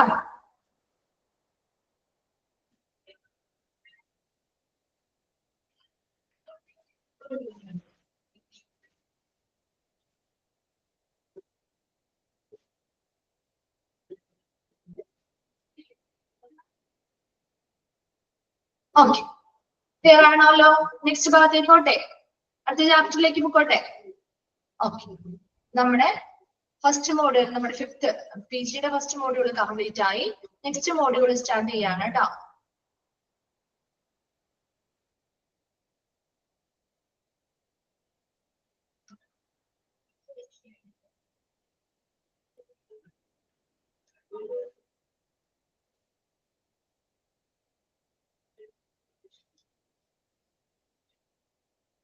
മിസ് എടുക്കുന്നത് 6th ചാപ്റ്റർ ആണ്, ജനറൽ ഫോംസ് ഇൻ ഹോസ്പിറ്റൽ. കേട്ടോ, ഫസ്റ്റ് ചാപ്റ്റർ അതാണ് കേട്ടോ. മിസ്സിന്റെ ഫസ്റ്റ് ചാപ്റ്റർ അതാണ്, general forms in hospital. Okay, നമുക്ക് പരിചയമുള്ളതാണ് അല്ലെ. ഒത്തിരി ഫോംസ് ഒക്കെ നമ്മൾ ഹോസ്പിറ്റലിൽ ചെല്ലുമ്പോൾ ഫില്ല് ചെയ്ത് കൊടുക്കാറുണ്ടോ? ഏത് ഫോമാണ് ആദ്യം തന്നെ ചെല്ലുമ്പോൾ ഫില്ല് ചെയ്ത് കൊടുക്കാറ്? ഏതൊക്കെ ഫോംസ് ആണ് നിങ്ങൾക്ക് ഫെമിലിയർ ആയിട്ടുള്ളത്? അതൊന്ന് പറഞ്ഞേ. ഏതൊക്കെ ഫോംസ് ഫില്ല് ചെയ്യാറുണ്ട്? രജിസ്ട്രേഷൻ ഫോം ഫില്ല് ചെയ്യാറുണ്ട് അല്ലെ. നമ്മൾ ആദ്യം ചെല്ലുമ്പോൾ തന്നെ രജിസ്ട്രേഷൻ ഫോം ഒക്കെ ഫില്ല് ചെയ്യാറുണ്ട്. ആദ്യമായിട്ട് ചെല്ലുകയാണെങ്കിൽ ആദ്യം നമ്മൾ അത് ഫില്ല് ചെയ്ത് കൊടുക്കണം അല്ലെ. അവിടെ ട്രീറ്റ്മെന്റോ കാര്യങ്ങളോ ഒക്കെ എടുക്കുകയാണ്, പുതിയതായിട്ടുള്ള ട്രീറ്റ്മെന്റ് സ്റ്റാർട്ട് ചെയ്തിട്ടുണ്ടെങ്കിൽ ഏത് ഫോമാസ് ഫില്ല് ചെയ്ത് കൊടുക്കാം? കൺസേൺ ഫോം ഫില്ല് ചെയ്ത് കൊടുക്കാറില്ലേ? അഡ്മിഷനുമായി ബന്ധപ്പെട്ട ഫോംസ്, കൺസേൺ ഫോംസ്, പിന്നെ ഡിസ്ചാർജുമായി ബന്ധപ്പെട്ട ഫോംസ്, അങ്ങനെ ഒത്തിരി ഫോംസ് ഉണ്ട്. അപ്പൊ അതിൽ നമുക്ക് കുറച്ച് പ്രധാനപ്പെട്ട ഫോംസ്, ജനറൽ ഫോംസ് ആണ് ഇവിടെ പഠിക്കാനുള്ളത്. ചെറിയൊരു ചാപ്റ്റർ ആണ്, വലിയ ഡിഫിക്കൽട്ട് ആയിട്ടുള്ള കാര്യങ്ങളൊന്നുമില്ല, സിമ്പിൾ ആയിട്ടുള്ള ചാപ്റ്റേഴ്സ് ആണ്. ഫോം എന്താണ്, അതിനുള്ളിൽ എന്തൊക്കെ കാര്യങ്ങളായിരിക്കും വരിക എന്ന് നിങ്ങളൊന്ന് മനസ്സിലാക്കി വെച്ചാൽ മതി. കാരണം ഫോം നമുക്ക് കൈകാര്യം ചെയ്യാനൊന്നും പറ്റൊന്നുമില്ലല്ലോ. ഫോം ജസ്റ്റ് നമുക്ക് ഫെമിലിയർ ആയിട്ടുള്ള ഫോം തന്നെയാണ്. അതിനുള്ളിൽ എന്തൊക്കെ ഇൻഫർമേഷൻസ് ആയിരിക്കും ആ ഫോമിൽ അടങ്ങിയിരിക്കുക എന്നൊന്ന് മനസ്സിലാക്കാം കേട്ടോ. നമ്മൾ ആ ഒരു forms, general forms in hospital ആണ് ആദ്യമായിട്ട് പഠിക്കാൻ പോകുന്നത്. ഫസ്റ്റ് വൺ ആണ് ഹോസ്പിറ്റൽ രജിസ്ട്രേഷൻ ഫോം. ഫെമിലിയർ ആണ് എല്ലാവർക്കും അല്ലെ. ഹോസ്പിറ്റൽ രജിസ്ട്രേഷൻ ഫോമിനെ പറ്റി എന്തൊക്കെ അറിയാം ഒന്ന് പറഞ്ഞേ. നമുക്ക് എല്ലാവർക്കും ഫെമിലിയർ ആയിട്ടുള്ള ഒരു കാര്യമാണ് ഹോസ്പിറ്റൽ രജിസ്ട്രേഷൻ ഫോം. ഒരു പ്രാവശ്യമെങ്കിലും എന്തായാലും ഷുവർ ആയിട്ടും എല്ലാവരും അതൊന്ന് കണ്ടിട്ടെങ്കിലും ഉണ്ടാവും അല്ലെ. ഹോസ്പിറ്റലിൽ നമ്മൾ എപ്പോഴെങ്കിലും പോയപ്പോഴാണെങ്കിലും കണ്ടു കാണില്ലേ. എന്തായിരിക്കും ആ ഒരു ഫോമിന്റെ പ്രത്യേകത? പേഴ്സണൽ ഡേറ്റാസും ഫോൺ നമ്പേഴ്സും മുതലായ എല്ലാ കാര്യങ്ങളും ഉൾപ്പെടും അല്ലെ. അപ്പൊ നമ്മുടെ ഒരു ഹോസ്പിറ്റൽ രജിസ്ട്രേഷൻ ഫോം എന്ന് പറയുമ്പോൾ നമ്മുടെ ഒരു പേഷ്യന്റ് ആയിട്ട്, അതെ പേഴ്സണൽ ഡേറ്റ എല്ലാം ഉണ്ടാവും. നമ്മളൊരു പേഴ്സൺ ആയിട്ട്, നമ്മളൊരു പേഷ്യന്റ് ആയിട്ട് ഒരു ഹോസ്പിറ്റലിലേക്ക് ചെല്ലുമ്പോൾ ആദ്യം നമ്മൾ ഫോം ഫില്ല് ചെയ്യുന്ന ഒരു ഫോമാണ് ഹോസ്പിറ്റൽ രജിസ്ട്രേഷൻ ഫോം എന്ന് പറയുന്നത് അല്ലെ. അപ്പൊ അവിടെ എന്താണ്, ഇതൊരു കോംപ്ലക്സ് പ്രോസസ് ആണ്. കാരണം ഇവിടെ പേഷ്യൻസിന്റെ എല്ലാ വിധത്തിലുള്ള, ഓൾമോസ്റ്റ് എല്ലാ വിധത്തിലുള്ള ഇൻഫർമേഷൻസ് നമ്മൾ എന്ത് ചെയ്യേണ്ടി വരും, ഇൻപുട്ട് ചെയ്ത് അല്ലെങ്കിൽ അങ്ങോട്ട് എഡ് ചെയ്ത് കൊടുക്കേണ്ടതായിട്ട് വരും അല്ലെ. അപ്പൊ അതിൽ എന്തൊക്കെ കാര്യങ്ങൾ ഉൾപ്പെടാം, എന്തൊക്കെ കാര്യങ്ങൾ വരാം ആ ഫോമില്? പേര് വരാം അല്ലെ, നെയിം ഉണ്ടാവും, അഡ്രസ് ഉണ്ടാവും, ഫോൺ നമ്പേഴ്സ് ഉണ്ടാവും, ഏജ് ഉണ്ടാവും, ഡേറ്റ് ഓഫ് ബർത്ത് ഉണ്ടാവും അല്ലെ. അങ്ങനെ ഒത്തിരി കാര്യങ്ങള് ഇതിൽ ഉൾപ്പെടും. നോക്കിയേ, ഹോസ്പിറ്റൽ രജിസ്ട്രേഷൻ ഫോം ആണ് നമ്മൾ ആദ്യം നോക്കാൻ പോകുന്നത്. The patient registration is a complex process that requires a considerable amount of preliminary patient data input, including collection of patient demographic information, including personal and contact information. എന്താ, ഒരു പേഷ്യന്റിന്റെ registration എന്ന് പറയുന്നത് ഒരു കോംപ്ലക്സ് പ്രോസസ് ആണ്. കാരണം എന്താ, എല്ലാ പേഷ്യൻസിനെയും നമുക്ക് ഫെമിലിയർ ആയിട്ടുള്ള ആളുകളാണോ? അല്ല അല്ലെ. വരുന്ന ഓരോ പേഷ്യൻസിന്റെയും ഇൻഫർമേഷൻ എന്ന് പറയുന്നത് വ്യത്യസ്തമാണ് അല്ലെ. അപ്പൊ ഇതൊരു കോംപ്ലക്സ് പ്രോസസ് അല്ലേ. അതിൽ വലിയ തെറ്റുകളോ കാര്യങ്ങളോ ഒന്നും വരാൻ പാടില്ല. വളരെ സൂക്ഷ്മതയോടുകൂടി ചെയ്യേണ്ട ഒരു കാര്യം തന്നെയാണ്. ഓൾമോസ്റ്റ് മിക്ക ഹോസ്പിറ്റലും നമ്മളാണ് ആദ്യം ഫിൽ ചെയ്ത് കൊടുക്കുക അല്ലെ. ഫോം തന്നിട്ട് നമ്മൾ തന്നെയല്ലേ ഫിൽ ചെയ്ത് കൊടുക്കുക. എന്നിട്ട് അവര് കൊടുത്തു കഴിയുമ്പോൾ അവര് അതിൽ എന്തെങ്കിലുമൊക്കെ കംപ്ലീറ്റ് ആവാത്തതുണ്ടെങ്കിൽ നമ്മളോട് ചോദിച്ചു ഒന്നുകൂടി ഫിൽ ചെയ്യാൻ പറയും. അങ്ങനെയാണ് ചെയ്യാറ് അല്ലെ. അപ്പൊ നോക്കി, ഇവിടെ ഒരു പേഷ്യന്റ് രജിസ്ട്രേഷൻ ഫോം ഇതൊരു കോംപ്ലക്സ് പ്രോസസ് ആണ്. And require considerable amount of preliminary patient data information. ആദ്യമേ നമുക്ക് അവരുടെ പേഷ്യൻസിന്റെ ഇൻഫർമേഷൻ ഒന്നുമില്ല. പേഷ്യൻസിന്റെ പ്രാഥമിക ഇൻഫർമേഷൻസ് അല്ലെങ്കിൽ ഡേറ്റാസ് ആണ് നമ്മളിവിടെ ആദ്യം കളക്ട് ചെയ്യുന്നതും എൻ്റർ ചെയ്ത് കൊടുക്കുന്നതും. അതിൽ എന്തൊക്കെ കാര്യങ്ങൾ വരാം? Collection of patient demographic information എന്ന് വെച്ചാൽ എന്തായിരിക്കും? ഡെമോഗ്രാഫിക് ഇൻഫർമേഷൻ എന്ന് പറയുമ്പോൾ അതായത് നോൺ ക്ലിനിക്കൽ ഡീറ്റെയിൽസ് ആണ് അല്ലെ. ചികിത്സാപരമായിട്ടുള്ള കാര്യങ്ങളല്ല നമ്മളിവിടെ ഉദ്ദേശിക്കുന്നത് അല്ലെ. ആണല്ലോ, നമ്മൾ ആദ്യം രജിസ്ട്രേഷൻ ഫോമിൽ നമ്മുടെ ചികിത്സ എന്തൊക്കെ കാര്യങ്ങൾ നമ്മൾ ചികിത്സിച്ചിട്ടുണ്ട്, ട്രീറ്റ്മെന്റ് എന്തൊക്കെ എടുക്കുന്നതാണോ പറയുന്നത്? അല്ല. ആദ്യം നമ്മൾ കൊടുക്കുന്നത് എന്താണ്? നമ്മുടെ നോൺ ക്ലിനിക്കൽ ആയിട്ടുള്ള ഡീറ്റെയിൽസ് ആണ്. എന്ന് വെച്ചാൽ എന്തായിരിക്കും? നെയിം വരും, ഡേറ്റ് ഓഫ് ബർത്ത് വരും, ഏജ് വരും, അഡ്രസ് വരും, കോണ്ടാക്ട് ഇൻഫർമേഷൻ വരും, മറ്റ് പേഴ്സണൽ ഡീറ്റെയിൽസും എല്ലാം ഇതിൽ ഉൾപ്പെടും അല്ലെ. Then including personal and contact information ഇവിടെ ഓൾറെഡി കൊടുത്തിട്ടുണ്ട്. പേഴ്സണൽ ഇൻഫർമേഷൻസ് വരാം, അതുപോലെ കോണ്ടാക്ട് ഇൻഫർമേഷൻസും വരാം. നെക്സ്റ്റ് എന്താ പറയുന്നേ? Patient referral or appointment scheduling. ഇനി എന്താ? പേഷ്യൻസിന്റെ റെഫറൻസുമായി ബന്ധപ്പെട്ട കാര്യങ്ങൾ ഉണ്ടാവാം അല്ലെ.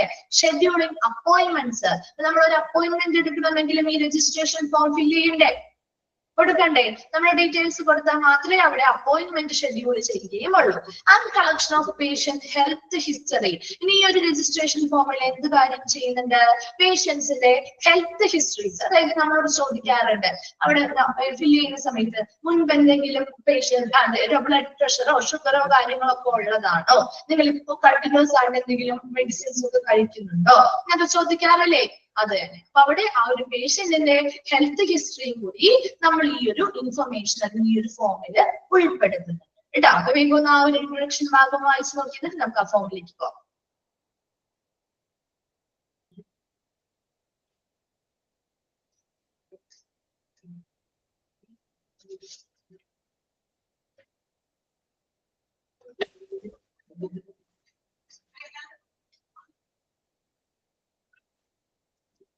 ഓക്കെ, വായിച്ചു. ക്ലിയർ അല്ലേ? ജസ്റ്റ് വെറുതെ ഒന്ന് വായിച്ച് മനസ്സിലാക്കാനുള്ള കാര്യമുള്ളൂ അല്ലെ? നെക്സ്റ്റ് നമ്മൾ ആ ഒരു ഫോം ഒന്ന് നോക്കാം കേട്ടോ. നിങ്ങളുടെ നോട്ട്സ് ഉണ്ടെങ്കിൽ അതിൽ നോക്കിയാൽ മതിയാവും കേട്ടോ. ഓക്കെ, നോക്കിയേ, ന്യൂ പേഷ്യന്റ് രജിസ്ട്രേഷൻ ഫോം ആണ്. പുതിയതായിട്ട് വരുന്ന പേഷ്യൻസിന്റെ രജിസ്ട്രേഷൻ ഫോം ആണ്. പഴയ പേഷ്യൻസിന് അവിടെ രജിസ്ട്രേഷൻ ഓൾറെഡി ചെയ്തിട്ടുണ്ടാവുമല്ലോ, അവരുടേതായ യൂണിക് നമ്പറും കാര്യങ്ങളും ഒക്കെ ചെയ്തിട്ട് അവർക്ക് ഉണ്ടാവും, ചാർട്ടൊക്കെ ഉണ്ടാവും. ഇവിടെ പുതിയതായിട്ട് വരുന്ന പേഷ്യൻസിന്റെ രജിസ്ട്രേഷൻ ഫോം ആണ്. ഫെമിലിയർ ആണോ? ഇതുപോലെയാണോ നമ്മൾ ചെല്ലുമ്പോഴൊക്കെ കാണാറ്? ആണോ? അതെ. അപ്പൊ ആദ്യം നമ്മൾ എന്താ ചെയ്തു കൊടുക്കാം? നെയിം ആണ് അല്ലെ, നമ്മുടെ പേരായിരിക്കും ആദ്യം ചെയ്യും അല്ലെ, പേര് കൊടുക്കുന്നു. മീഡിയൻ നെയിം എന്ന് പറഞ്ഞാൽ എന്തായിരിക്കും? സർനെയിം അല്ലെങ്കിൽ ബർത്ത് നെയിം അല്ലെ? ആണോ? ചെയ്യാറുണ്ടോ നിങ്ങള്? നമ്മുടെ ബാങ്കിലേക്ക് ഫോമുകളിലും ഇങ്ങനെയുള്ള കാര്യങ്ങൾ ചോദിക്കാറുണ്ട്. നെക്സ്റ്റ് അഡ്രസ്, നമ്മുടെ കംപ്ലീറ്റ് അഡ്രസ് കൊടുക്കണം. ഏത് സിറ്റി ആണ് നമ്മുടെ കൊടുക്കണം, ഏത് സ്റ്റേറ്റിലാണ് നമ്മൾ താമസിക്കുന്നത്, നമ്മുടെ പിൻകോഡ് അല്ലെ, സിപ്പ് കോഡ് അല്ലെങ്കിൽ പിൻകോഡ് എഴുതി കൊടുക്കണം. Date of birth. SSN എന്ന് പറഞ്ഞാൽ എന്താ? സോഷ്യൽ സെക്യൂരിറ്റി നമ്പർ ആണ്. SSN എന്ന് പറഞ്ഞാൽ സോഷ്യൽ സെക്യൂരിറ്റി നമ്പർ. അതായത് ഇതൊരു ലിങ്ക് ആണ്, മെഡിക്കൽ റിപ്പോർട്ട്സും ഇൻഷുറൻസ് ഇൻഫർമേഷനും വഴിയുള്ള ഒരു ലിങ്ക് ആണ്. അപ്പൊ ചിലർക്ക് അങ്ങനെയുള്ള SSN നമ്പേഴ്സ് ഒക്കെ ഉണ്ടാവും. അത് അവരുടെ മെഡിക്കൽ ഇൻഷുറൻസുമായി ബന്ധപ്പെട്ട് ചിലപ്പോൾ ലിങ്ക് ചെയ്തിട്ടുള്ള നമ്പറോ കാര്യങ്ങളോ ചിലപ്പോൾ ഉണ്ടാവും. അപ്പൊ അങ്ങനെ ഉണ്ടെങ്കിൽ മാത്രം കൊടുക്കാം, അല്ലെങ്കിൽ വേണ്ട. നെക്സ്റ്റ് നമ്മുടെ ഫോൺ നമ്പേഴ്സ്. ഇമെയിൽ അഡ്രസ് ഉണ്ടെങ്കിൽ അത് ഉൾപ്പെടുത്തി കൊടുക്കാം. ഓക്യുപ്പേഷൻ, ഏത് ജോലിയാണ് ചെയ്യുന്നത്, ഏത് എംപ്ലോയർ ആയിട്ടാണ് വർക്ക് ചെയ്യുന്നത്. മാരിറ്റൽ സ്റ്റാറ്റസ്, മാരീഡ് ആണോ, സിംഗിൾ ആണോ, ഡിവോഴ്സ്ഡ് ആണോ, വിഡൌട്ട് ആണോ, ഏതാണെന്നുള്ള ടിക്ക് ചെയ്യാം. സ്പൗസിന്റെ നെയിം അല്ലെ, നമ്മുടെ ഹസ്ബൻഡ്സ് അല്ലെങ്കിൽ സ്പൗസിന്റെ നെയിം എന്ത് ചെയ്യുക, എഴുതി കൊടുക്കുക. അവരുടെയും മെയ്ഡൻ അല്ലെങ്കിൽ സർനെയിം കൊടുക്കുക. എമർജൻസി കോണ്ടാക്ട്, പെട്ടെന്ന് ഒരു എമർജൻസി വന്നാൽ ഉടനെ ആരെയാണ് ബന്ധപ്പെടേണ്ടത്? നമ്മുടെ ഫോൺ നമ്പറിൽ വിളിച്ചിട്ട് കാര്യമില്ലല്ലോ, നമുക്കൊരു എമർജൻസി വന്നാല്.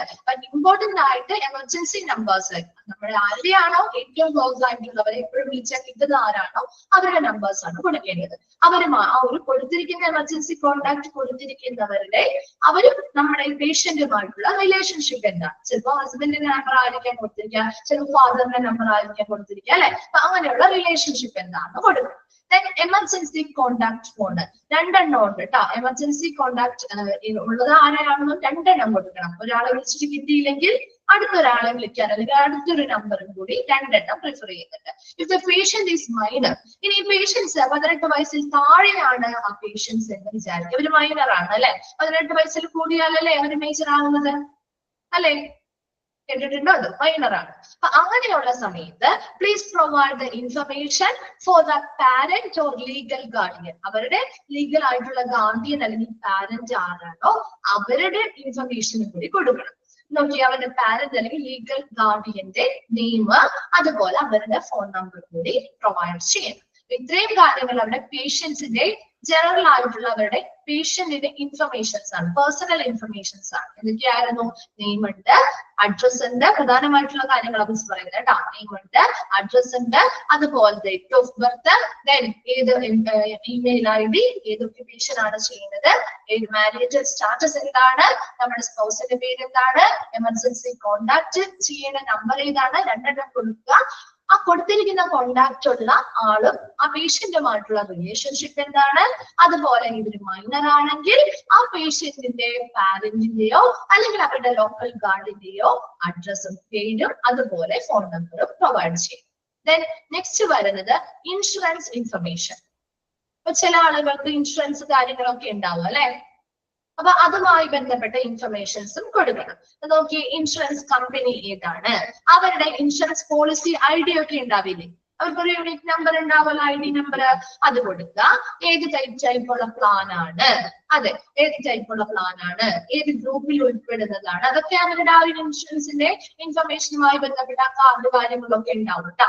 ദെൻ പോളിസി ഹോൾഡർ നെയിം, ആരുടെ പേരിലാണ് പോളിസി ഹോൾഡർ ആരാണ്, ആ പോളിസി ഹോൾഡറിന്റെ ഡേറ്റ് ഓഫ് ബർത്ത്, അതുപോലെ പോളിസി ഹോൾഡർ ചിലപ്പോ ഒരു എന്താ പറയുക, ചിലപ്പോ ഒരു ഫാമിലി ഇൻഷുറൻസ് ആയിരിക്കാം, ചിലപ്പോ നമ്മൾ എടുക്കുന്നത് അങ്ങനെയാണ് അല്ലെ, ഒരു വ്യക്തികളുടെ പേരിലായിരിക്കില്ല, ചിലപ്പോ ഒരു ഫാമിലി ഇൻഷുറൻസില് നമ്മുടെ ഫാദറിന്റെ നെയിം ആയിരിക്കാം, ചിലപ്പോൾ ആ പോളിസി ഹോൾഡർ ആയിട്ട് കൊടുക്കുക, അവരുടെ കീഴിൽ വരുന്ന ബെനിഫിഷ്യറീസ് പോലെ ആയിരിക്കും മറ്റുള്ളവരെ കൊടുത്തിരിക്കുക. അപ്പൊ അതിൽ ചിലപ്പോൾ ഈ പറയുന്ന പേഷ്യന്റ് ആയിരിക്കില്ല അവിടെയുള്ള പോളിസി ഹോൾഡർ എന്ന് പറയുന്നത്. എന്ത് വലിയ ഇൻഷുറൻസ് ഒക്കെ നമ്മുടെ ഫാമിലി ഇൻഷുറൻസ് ഒക്കെ അങ്ങനെയാണ് കേട്ടോ. അപ്പൊ അതില് പോളിസി ഹോൾഡർ ആരാണോ അവരുടെ ഡേറ്റ് ഓഫ് ബർത്ത്, അതുപോലെ തന്നെ ആ പോളിസി ഹോൾഡറിന്റെ എംപ്ലോയർ ഏത് ജോലിയാണ് അവർ ചെയ്യുന്നത്, അതുപോലെ ഈ പേഷ്യന്റുമായിട്ടുള്ള റിലേഷൻഷിപ്പ് എന്താണ്. ചിലപ്പോൾ നമ്മുടെ ഫാദറിന്റെ പേരാണെങ്കിൽ ഈ പേഷ്യന്റും ആ വ്യക്തിയും തമ്മിലുള്ള റിലേഷൻഷിപ്പ് എന്താണ്. ദെൻ പ്രൈമറി കെയർ ഫിസിഷ്യൻ, അതുപോലെ PCP അല്ലെങ്കിൽ പ്രൈമറി കെയർ ഫിസിഷ്യൻ, നമുക്ക് പ്രാഥമികമായ പരിചരണം നൽകുന്ന ഫിസിഷ്യൻ ആരാണ്, അവരുടെ phone number. Then preferred pharmacy, ഏത് ഫാർമസിയിൽ നിന്നും പ്രിഫേർഡ് ആയിട്ടുള്ള ഫാർമസി ഏതാണ്. ചില ഇൻഷുറൻസ് കമ്പനികൾക്ക് എല്ലാ സ്ഥലങ്ങളിൽ നിന്നും നമുക്ക് അങ്ങനെ എന്താണ് ആനുകൂല്യങ്ങളോ അല്ലെങ്കിൽ റിഡക്ഷൻസോ ഒന്നും കിട്ടില്ല അല്ലെ, ആണോ? എല്ലാ ഹോസ്പിറ്റലിൽ നിന്നും അങ്ങനെ കിട്ടാറുണ്ടോ? ഇല്ല അല്ലെ, ചില ഹോസ്പിറ്റലിൽ നിന്നാണ്, അതിന് പ്രത്യേകമായിട്ടുള്ള ഹോസ്പിറ്റലും ഫാർമസി കാര്യങ്ങളും ഒക്കെ ഉണ്ട് കേട്ടോ. അപ്പൊ അങ്ങനെയുള്ള പ്രിഫേർഡ് ആയിട്ടുള്ള ഫാർമസി ഏതാണ്, ആ ഫാർമസിയുടെ ഫോൺ നമ്പർ മുതലായിട്ടുള്ള കാര്യങ്ങൾ ആ ഒരു ഇൻഷുറൻസ് ഇൻഫർമേഷനിൽ കൊടുക്കണം. എന്തൊക്കെയാ? ഇൻഷുറൻസ് കമ്പനിയുടെ പേര്, അതിന്റെ ID, അതുപോലെ ഏത് പ്ലാൻ ആണ്, ഏത് ഗ്രൂപ്പിലാണ് അവർ ഉൾപ്പെട്ടിരിക്കുന്നത്, ആ പോളിസി ഹോൾഡറുടെ നെയിം, അവരുടെ ഡേറ്റ് ഓഫ് ബർത്ത്, ആ പോളിസി ഹോൾഡറുടെ എംപ്ലോയി എന്ത് ജോലിയാണോ ചെയ്യുന്നത്, അതുപോലെ അവരും ഈ പേഷ്യന്റുമായിട്ടുള്ള റിലേഷൻഷിപ്പ്, പ്രൈമറി കെയർ കൊടുക്കുന്ന ഫിസിഷ്യൻ ആരാണ്, അവരുടെ ഫോൺ നമ്പർ, നമ്മൾ പ്രിഫർ ചെയ്യുന്ന ഫാർമസി ഏതാണ്, അതിന്റെ ഫോൺ നമ്പർ. ഇത്രയും കാര്യങ്ങള് ഇൻഷുറൻസ് ഇൻഫർമേഷൻ ആയിട്ട് കൊടുക്കണം. ക്ലിയർ ആണല്ലോ. നെക്സ്റ്റ് വരുന്നത് മെഡിക്കൽ ഹിസ്റ്ററി. മെഡിക്കൽ ഹിസ്റ്ററിയിൽ അറിയാലോ റീസൺ ഫോർ വിസിറ്റ്, ആ ഹോസ്പിറ്റലിൽ എന്ത് കാരണത്തിന് വേണ്ടിയാണ് അല്ലെങ്കിൽ എന്തിനു വേണ്ടിയാണ് ഇവർ വിസിറ്റ് ചെയ്യാൻ വന്നിരിക്കുന്നത്, ആ റീസൺ എഴുതുക. ഏത് ഡോക്ടറെയാണോ അല്ലെങ്കിൽ ഇന്ന ട്രീറ്റ്മെന്റിന് വേണ്ടിയാണ് വന്നിരിക്കുന്നത് ഈ ആരുടെ എഴുതുക. Next please list any current or past medical problem and approximate date. അവർക്ക് നിലവിലോ അല്ലെങ്കിൽ മുൻപോ എന്തെങ്കിലുമൊക്കെ മെഡിക്കൽ പ്രോബ്ലംസ് ഉണ്ടായിട്ടുണ്ടോ. ഇനി അത് എന്നാണ് ഉണ്ടായത്, ഒരു അപ്രോക്സിമേറ്റ് ആയിട്ട് ഏകദേശ ദിവസവും കാര്യങ്ങളൊക്കെ കൊടുക്കണം. Please list all current medication. ഇപ്പൊ നിലവിൽ അവർ ചിലപ്പോൾ ഇപ്പൊ BP-യുടെയോ ഷുഗറിന്റെയോ കാര്യങ്ങളൊക്കെ മരുന്നുകളൊക്കെ കഴിക്കുന്നുണ്ടാവും അല്ലെ. അപ്പൊ നിലവിൽ അവർ കഴിക്കുന്ന മരുന്നുകൾ എന്തൊക്കെയാണ്, എത്ര ഡോസിലാണ് അവർ കഴിക്കുന്നത്, എത്ര ഡ്യൂറേഷൻ, ഒരു ദിവസം എത്ര ടൈമിലാണ്, അതിൽ ചിലപ്പോ എല്ലാ ദിവസവും കഴിക്കുന്നുണ്ടാവില്ല, ആഴ്ചയിൽ 1-2 പ്രാവശ്യമായിരിക്കാം. അപ്പൊ അതൊക്കെ കൃത്യമായിട്ട് അവിടെ മെൻഷൻ ചെയ്യുക. Please list any allergies to medication. ചിലർക്ക് മെഡിസിൻസുമായി ബന്ധപ്പെട്ട് അലർജികൾ ഉണ്ടാകും അല്ലെ. അപ്പൊ അത് ഏതൊക്കെ മെഡിസിൻസുമായി ബന്ധപ്പെട്ടാണ് അവർക്ക് അലർജീസ് ഉള്ളത്, അത് അവിടെ ലിസ്റ്റ് ചെയ്യുക. ഇത്രയും കാര്യങ്ങൾ മെഡിക്കൽ ഹിസ്റ്ററിയിൽ വരുന്നതാണ്. എന്തൊക്കെയാ?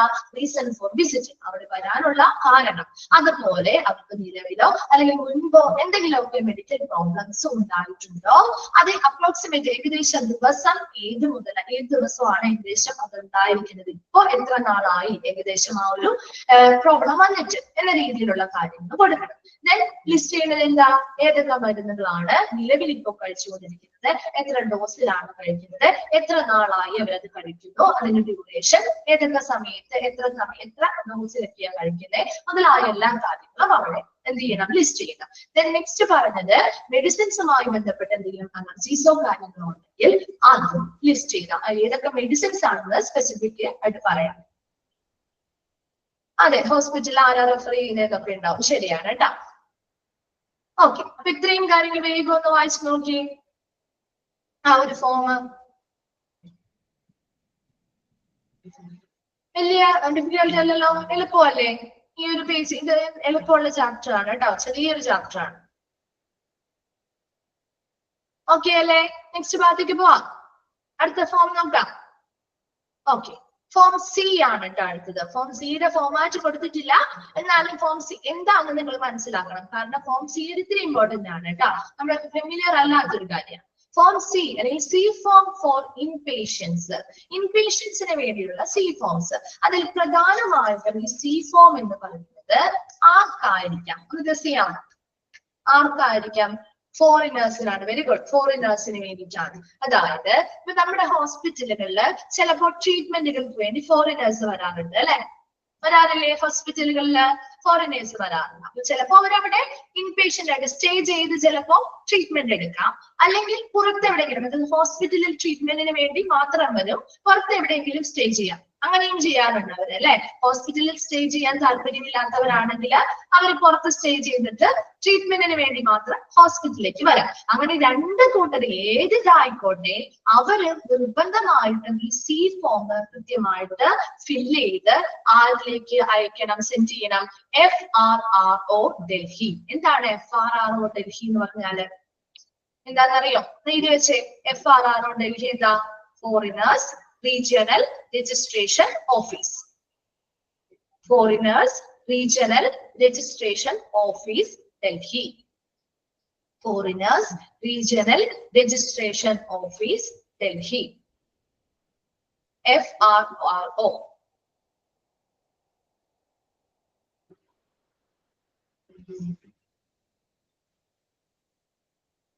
എന്തിനാണ് ഈ ഒരു ഓഫീസ് വർക്ക് ചെയ്യുന്നത്? എന്തിനു വേണ്ടിയായിരിക്കാം? ആ പേരിൽ നിന്ന് തന്നെ അറിയാലോ.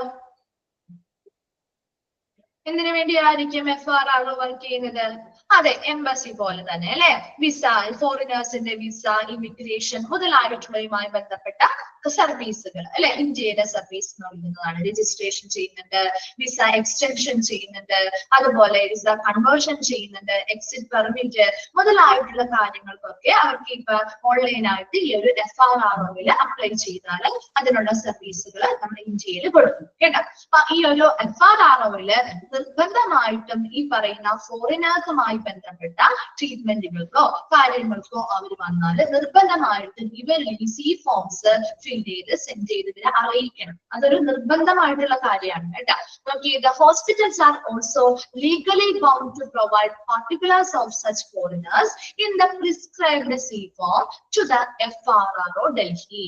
അപ്പൊ ഈ പറയുന്ന ഫോറിനേഴ്സുമായ ഈ വിദേശികളുമായി ബന്ധപ്പെട്ട വിവരങ്ങള് ഹോസ്പിറ്റലുകാര് എന്ത് ചെയ്യണം? FRRO ഡൽഹിയിലേക്ക് സി ഫോം എന്ന് പറയുന്ന നിർദ്ദിഷ്ടമായ ആ സി ഫോം എന്ന് പറയുന്ന ഫോം ഫിൽ ചെയ്തുകൊണ്ട് അവരുടെ ഡീറ്റെയിൽസ് ഒക്കെ ഉൾപ്പെടുത്തി നിർബന്ധമായിട്ടും എന്ത് ചെയ്യണം? ഈ FRRO ഡൽഹിയിലേക്ക് സെൻഡ് ചെയ്യേണ്ടത് ലീഗലി ബൗണ്ട് ആണ്. എന്നാ ആ ഒരു ഹോസ്പിറ്റല് അതിന് നിയമപരമായിട്ട് ബാധ്യസ്ഥരാണ്. അവർ നിർബന്ധമായിട്ടും അത് ചെയ്യേണ്ട കാര്യമാണ്. It is the duty of the hospital authority to advise the foreign patients either admitted in the hospital or taking treatment by staying outside the hospital to get himself or herself registered with the FRRO Delhi and also to send their C form. എന്താണ്? ആ hospital അതോറിറ്റിയുടെ ചുമതല അല്ലെങ്കിൽ കടമയാണ് ഈ വരുന്ന foreign പേഷ്യൻസിനോട്. അത് ചിലപ്പോ അവര് ഹോസ്പിറ്റലിൽ അഡ്മിറ്റ് ആയിട്ടുണ്ടാകാം, അല്ലെങ്കിലോ അവര് പുറത്ത് താമസിച്ചുകൊണ്ട് ഹോസ്പിറ്റലിൽ വന്ന് ട്രീറ്റ്മെന്റ് എടുക്കുന്നവരുമാകും കേട്ടോ. ഔട്ട് പേഷ്യന്റ് ആയിട്ടുള്ള രീതിയിലും ആവാം. അപ്പൊ രണ്ട് രീതിയിലുമുള്ളതാണെങ്കിലും അവരോട് നിർബന്ധമായിട്ടും അഡ്വൈസ് ചെയ്യേണ്ടത് എന്താണ്? അവര് സ്വയമേ ഈ പറയുന്ന FRRO ഡൽഹിയിൽ രജിസ്റ്റർ ചെയ്യണം. അതോടൊപ്പം തന്നെ ഈ സി ഫോമും ഫിൽ ചെയ്ത് അയക്കേണ്ടതാണ് നിർബന്ധമായിട്ടും. അത് ആരുടെ കടമയാണെന്ന് പറയാനുള്ളത്? ഹോസ്പിറ്റൽ അതോറിറ്റിയാണ് അതിന്റെ ബാധ്യസ്ഥനായിട്ടുള്ള എന്ന് പറയുന്നത്. If the foreign patient or his attendant is not staying in the hospital, then also they should be advised of the necessity of sending C form through the owner of the premises or hotels where they are staying. ഇനി ചിലപ്പോ ചിലവർ നമ്മൾ പറഞ്ഞു hospital ആയിരിക്കില്ല stay ചെയ്യുക അല്ലെ, അവർ ചിലപ്പോ പുറത്തുള്ള മറ്റെന്തെങ്കിലും സ്ഥാപനങ്ങളിലോ ഹോട്ടൽസിലൊക്കെ ആയിരിക്കും സ്റ്റേ ചെയ്യുക അല്ലെ. ഫോറിനേഴ്സ് ആണെന്നാൽ അങ്ങനെയല്ലേ, ഹോട്ടലിലോ അല്ലെങ്കിൽ അവർക്ക് ഇഷ്ടപ്പെട്ട മറ്റേതെങ്കിലും സ്ഥാപനങ്ങളിലൊക്കെ സ്റ്റേ ചെയ്യാം. അപ്പൊ അവരായിരിക്കണം എന്ത് ചെയ്യേണ്ടത്? സി ഫോം ഫിൽ ചെയ്തയക്കുന്നത്. ചിലപ്പോ ഇവര് ചെയ്യില്ല. അതായത് ഈ ഒരു വരുന്ന ഫോറിനേഴ്സ് അല്ലെങ്കിൽ പേഷ്യൻസ് അല്ലെങ്കിൽ അവരുടെ കൂടെയുള്ള അറ്റൻഡേഴ്സോ കാര്യങ്ങളോ ഹോസ്പിറ്റലിൽ സ്റ്റേ ചെയ്യാതെ പുറത്ത് മറ്റേതെങ്കിലും സ്ഥാപനത്തിലോ ഹോട്ടലിലോ ആണ് സ്റ്റേ ചെയ്യുന്നതെങ്കിൽ നിർബന്ധമായിട്ടും അല്ലെങ്കിൽ അനിവാര്യമായിട്ടും ഈ സി ഫോം സെൻഡ് ചെയ്ത് കൊടുക്കേണ്ടത് ആരാണ് സെൻഡ് ചെയ്ത് കൊടുക്കേണ്ടത്? അവര് സ്റ്റേ ചെയ്യുന്ന ആ സ്ഥാപനത്തിന്റെ ഓണേഴ്സ് ആയിരിക്കും. അവരിലൂടെ ഇത് നിർബന്ധമായിട്ടും ചെയ്യുക. ഹോസ്പിറ്റലിലാണെങ്കിൽ ഹോസ്പിറ്റലുകാർ ചെയ്യണം. അവിടെയാണ് താമസിക്കുന്നതെങ്കിൽ ഇവര് ചെയ്തില്ലെങ്കിൽ ആ സ്ഥാപനത്തിന്റെ ഓണേഴ്സ് ആണ് അത് ചെയ്യേണ്ടത്. Then the filling the said C form is the duty of our PRO officer. ഹോസ്പിറ്റലിലാവുമ്പോൾ ആരാ ചെയ്യേണ്ടത്? അതിന്റെ ഡ്യൂട്ടി ആർക്കാണ്? PRO ഓഫീസർക്കാണ് കേട്ടോ. ആ ഒരു സി ഫോം ഫിൽ ചെയ്ത് കൃത്യമായിട്ട് ഇവർ ചെയ്യുന്നുണ്ടോ, അല്ലെങ്കിൽ അവർ ചെയ്തില്ലെങ്കിൽ ഇവര് സ്വയമേ ചെയ്ത് അയക്കേണ്ടതുമാണ്. And in this absence is the duty of the international desk mentioned above. ആ ഒരു ഹോസ്പിറ്റലിലെ PROയുടെ ആബ്സെൻസ് അല്ലെങ്കിൽ അഭാവം ഉണ്ടെങ്കിൽ അതിന് ബന്ധപ്പെട്ടതായിട്ടുള്ള ഇന്റർനാഷണൽ ഡെസ്ക് ആണ്, ഹോസ്പിറ്റൽ ഇന്റർനാഷണൽ ഡെസ്ക് ആണ് ഇത് ചെയ്യേണ്ടത്. അപ്പൊ സി ഫോം എന്ന് പറയുന്നത് മാൻഡേറ്ററി ആയിട്ടുള്ള ഒരു ഓൺലൈൻ ഫോം ആണ്, നിർബന്ധമായിട്ടും ചെയ്യേണ്ട കാര്യമാണ്. അതൊരു നിയമപരമായ ബാധ്യതയാണ്. ആരുടെ ബാധ്യതയാ? ഹോസ്പിറ്റലുകാരുടെ ബാധ്യതയാണ്. ഫോറിനേഴ്സ് ആ ഒരു ഹോസ്പിറ്റലിലേക്ക് ചിലപ്പോൾ അഡ്മിറ്റ് ആയിട്ട് ട്രീറ്റ്മെന്റ് എടുക്കുന്നവരുണ്ടാവാം, അല്ലെങ്കിൽ പുറത്ത് സ്റ്റേ ചെയ്ത് ട്രീറ്റ്മെന്റിന് വേണ്ടി മാത്രം വരുന്നവരുണ്ടാവാം. ഏത് വിഭാഗത്തിൽപ്പെട്ടവരെയാണെങ്കിലും അവർ ട്രീറ്റ്മെന്റ് ആയി വരുമ്പോൾ അവരോട് അഡ്വൈസ് ചെയ്യണം, ഈ FRRO ഡൽഹിയിൽ രജിസ്റ്റർ ചെയ്യണം, ഈ സി ഫോം സെൻഡ് ചെയ്യണം എന്നുള്ളത്. ഇനി അവർ ചെയ്തില്ല എങ്കിൽ അത് ആ ഹോസ്പിറ്റലുകാരുടെ ബാധ്യതയാണ്. PRO ആണ് അത് ചെയ്തു കൊടുക്കേണ്ടത്. മനസ്സിലായോ? ഇനിയും വായിച്ചു നോക്കിയേ.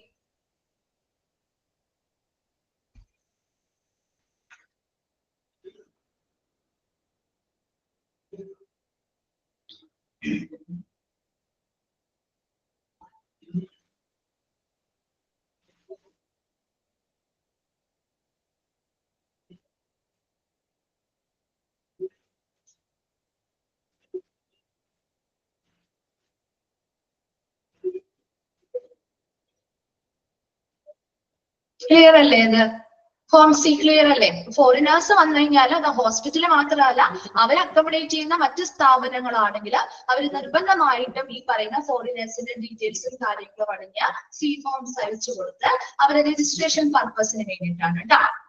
FRROയുടെ ഫുൾ ഫോമോ foreigners regional registration office. Foreigners regional registration office. കിട്ടിയോ? ഓക്കെ, അടുത്ത ക്ലാസ്സിൽ നമുക്ക് ബാക്കി കണ്ടിന്യൂ ചെയ്യാം കേട്ടോ. ക്ലിയർ അല്ലേ ഇത്രയും? Okay, thank you.